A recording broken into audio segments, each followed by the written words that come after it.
হাসিনার বিরুদ্ধে মামলা না নেওয়ায় থানা ঘেরাও, অবশেষে গভীর রাতে এন্ট্রি। আবু সাইদ হত্যা, সাবেক আইজিপি সহ 17 জনের নামে মামলা। এবং সর্বশেষ জানাবো, হাসিনার ব্যবসায়ী সিন্ডিকেট এখনো সক্রিয়, পণ্যমূল্যে দেশকে অস্থিতিশীলের চেষ্টা। শুনছিলেন সংবাদ শিরোনাম, এবারে বিস্তারিত। হাসিনার বিরুদ্ধে মামলা না নেওয়ায় থানা ঘেরাও, অবশেষে গভীর রাতে এন্ট্রি। সাবেক প্রধানমন্ত্রী ও আওয়ামী লীগ সভাপতি শেখ হাসিনার বিরুদ্ধে হত্যা মামলা দায়ের করেছে বৈষম্য বিরোধী ছাত্র আন্দোলনের নিহত শিক্ষার্থী খালিদ সাইফুল্লাহর বাবা। মামলায় শেখ হাসিনা ছাড়াও আওয়ামী লীগের সাধারণ সম্পাদক ও সাবেক মন্ত্রী ওবায়দুল কাদের, সাবেক আইনমন্ত্রী, স্বরাষ্ট্রমন্ত্রী, তথ্য প্রতিমন্ত্রী 91 জনের নাম উল্লেখ করা হয়। এজাহারে বলা হয়েছে, বৈষম্য বিরোধী আন্দোলনে অন্যান্য শিক্ষার্থীদের মতো আইডিয়াল স্কুল অ্যান্ড কলেজের শিক্ষার্থী খালিদ সাইফুল্লাহর অংশ নেয়। গত 18 জুলাই আসামিদের প্রত্যক্ষ মদদে আইন শৃঙ্খলা বাহিনীর সদস্যরা শিক্ষার্থীদের ওপর নির্বিচারে গুলি চালায়। এতে গুলিবিদ্ধ হয়ে মারা যান খালিদ। আবু সাইদ হত্যা, সাবেক আইজিপি সহ 17 জনের নামে মামলা। রংপুরে বেগম রোকেয়া বিশ্ববিদ্যালয়ের শিক্ষার্থী আবু সাইদ হত্যার ঘটনায় পুলিশের সাবেক মহাপরিদর্শক চৌধুরী আব্দুল্লাহ আল মামুন, রংপুর রেঞ্জের সাবেক মহাপরিদর্শক আব্দুল বাতেন, রংপুর মহানগর পুলিশের সাবেক কমিশনার মোহাম্মদ মুনিরুজ্জামান সহ 17 জনের বিরুদ্ধে মামলা হয়েছে। মামলার বাদী আবু সাইদের বড় ভাই রমজান আলী। কোটা সংস্কারের দাবিতে রংপুরে বৈষম্য বিরোধী ছাত্র আন্দোলনের অন্যতম সমন্বয়ক ছিলেন আবু সাইদ। আন্দোলন চলাকালে গত 16 জুলাই পুলিশের গুলিতে তিনি নিহত হন। মামলাটি নেওয়ার জন্য আজ রংপুরে অতিরিক্ত মেট্রোপলিটন ম্যাজিস্ট্রেট আদালতে আবেদন করেন বাদী। মামলাটি গ্রহণ করার জন্য তাজহাট থানাকে নির্দেশ দেন এই আদালতের বিচারক রাজু আহমেদ। মামলার বাদীর আইনজীবী রায়হান কবির ও রোকনুজ্জামান এই তথ্য নিশ্চিত করেছেন। মামলার এজাহারে বাদী উল্লেখ করেন, কোটা সংস্কার দাবিতে রংপুরে বৈষম্য বিরোধী ছাত্র আন্দোলনের নেতৃত্বে আন্দোলনের অন্যতম সমন্বয়ক ছিলেন আবু সাইদ। গত 16 জুলাই আবু সাইদ নিরস্ত্র ও একা ছিলেন। তিনি দৃশ্যত পুলিশের জন্য কোনো হুমকি ছিলেন না।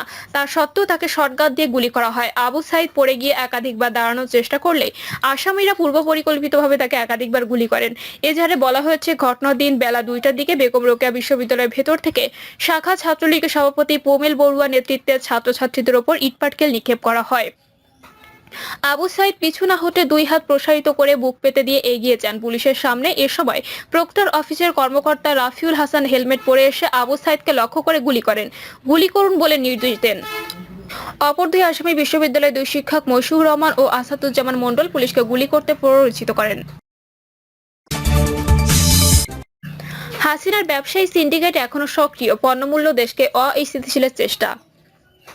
বন্যা, খরা নেই, পণ্যের ঘাটতি নেই, উৎপাদনের ঘাটতি নেই, সড়কে চাঁদাবাজিও নেই, এমনকি সরবরাহ ব্যবস্থাও স্বাভাবিক। নতুন অন্তর্বর্তী সরকারের প্রতি মানুষের আস্থা বাড়ছে।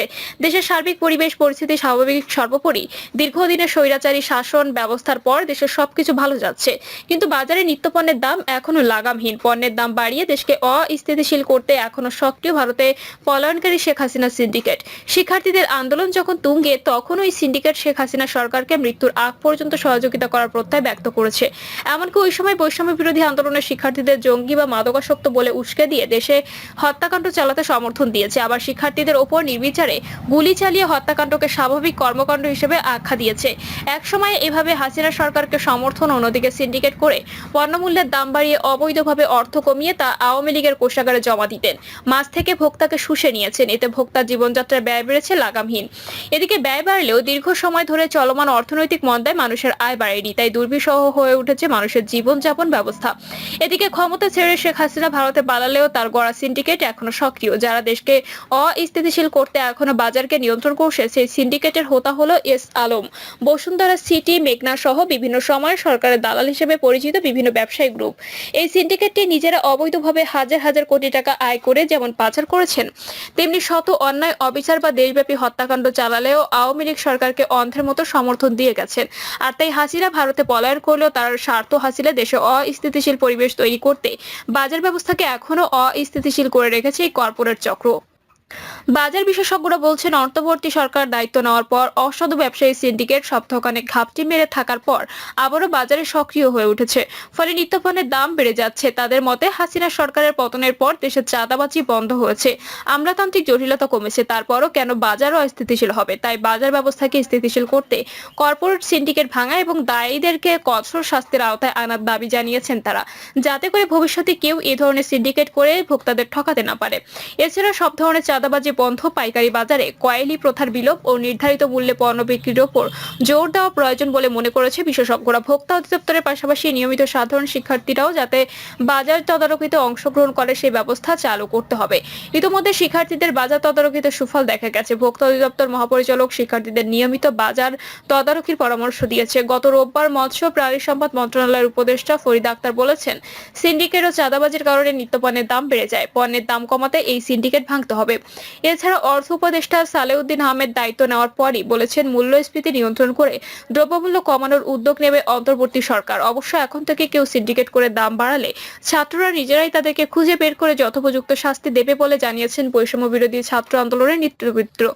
হাসিনা সরকারের পদত্যাগের পর অন্তর্বর্তী সরকারের প্রথম সপ্তাহে সাধারণ শিক্ষার্থী ও ভোক্তা অধিদপ্তরের তদারকির কারণে বাজারে নিত্যপণ্যের দাম একটু কমে এলেও চলতি সপ্তাহে ফের বাড়তে শুরু করেছে। সবচেয়ে বেশি বেড়েছে কাঁচামরিচের দাম।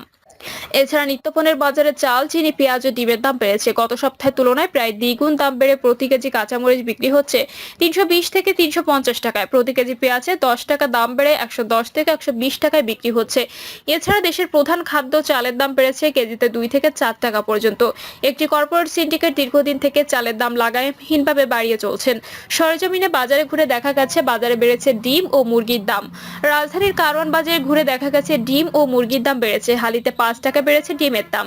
একই সঙ্গে কেজিতে 10 টাকা বেড়েছে সব ধরনের মুরগির দাম। বাজার ঘুরে দেখা গেছে এক হালি লাল ডিম 50 টাকা দরে বিক্রি হচ্ছে, সাদা ডিমও একই দরে বিক্রি হচ্ছে।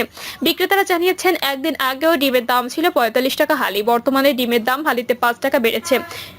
এদিকে ডিম বা মুরগির দাম বাড়ার কারণে হিসেবে উঠে এসেছে সিন্ডিকেটের দৌরাত্ম্য। Kazi farm, Diamond poultry, Paragon poultry, Nabil ও আফতাব সহ একটি সিন্ডিকেট মুরগির ডিমের দাম প্রতি কেজিতে 10 টাকা বাড়িয়ে দিয়েছে। একই সঙ্গে সিন্ডিকেট করে পোল্ট্রি মুরগির একদিনের বাচ্চার সর্বোচ্চ দাম 30 টাকা হওয়ার কথা থাকলেও 90 টাকায় বিক্রি করছে। অতিরিক্ত অর্থের চাপ পড়ছে ভোক্তাদের উপর। এছাড়া দীর্ঘদিন থেকে ব্রয়লার মুরগি এবং ডিমের দাম নিয়ন্ত্রণ করত একটি সিন্ডিকেট। যে সিন্ডিকেটের নেপথ্যে ছিলেন মৎস্য প্রাণী সম্পদ অধিদপ্তরের মহাপরিচালক ডক্টর মোহাম্মদ রিয়াজুল হক ও পরিচালক উৎপাদন ডক্টর ABM খালেদুজ্জামান, যারা এখনো সক্রিয়। এই সিন্ডিকেটে কর্পোরেট প্রতিষ্ঠান Kazi farm, Diamond poultry, Paragon poultry সহ অনেক ফার্মের কাছ থেকে বড় অঙ্কের অর্থ নিয়ে গত ঈদের সময় ব্রয়লার মুরগির দাম 50 থেকে 70 টাকা বাড়াতে সহায়তা করে 5 কোটি টাকা আত্মসাৎ করে। সূত্রমতে দীর্ঘদিন থেকে নিত্যপণ্যের বাজার লাগামহীন। করোনার সময় সরবরাহ সংকট দেখিয়ে পণ্যের দাম বাড়ানো হয়েছে। মাঝে রাশিয়া ইউক্রেন যুদ্ধের অজুহাতে দাম বাড়িয়েছে। অবশ্য যতটুকু না আন্তর্জাতিক বাজার বা ডলারের দামের প্রভাব পড়েছে, এর চেয়ে বেশি পড়েছে সিন্ডিকেটের কারসাজির কারণে। সবজির দামের সঙ্গে ডলার ও আন্তর্জাতিক বাজার খুব বেশি সম্পৃক্ত নয়। কেবল জ্বালানি তেলের দাম বাড়ার কারণে পরিবহন ভাড়া ও কৃষি উপকরণের দাম বৃদ্ধির কিছুটা প্রভাব পড়তে পারে এতে।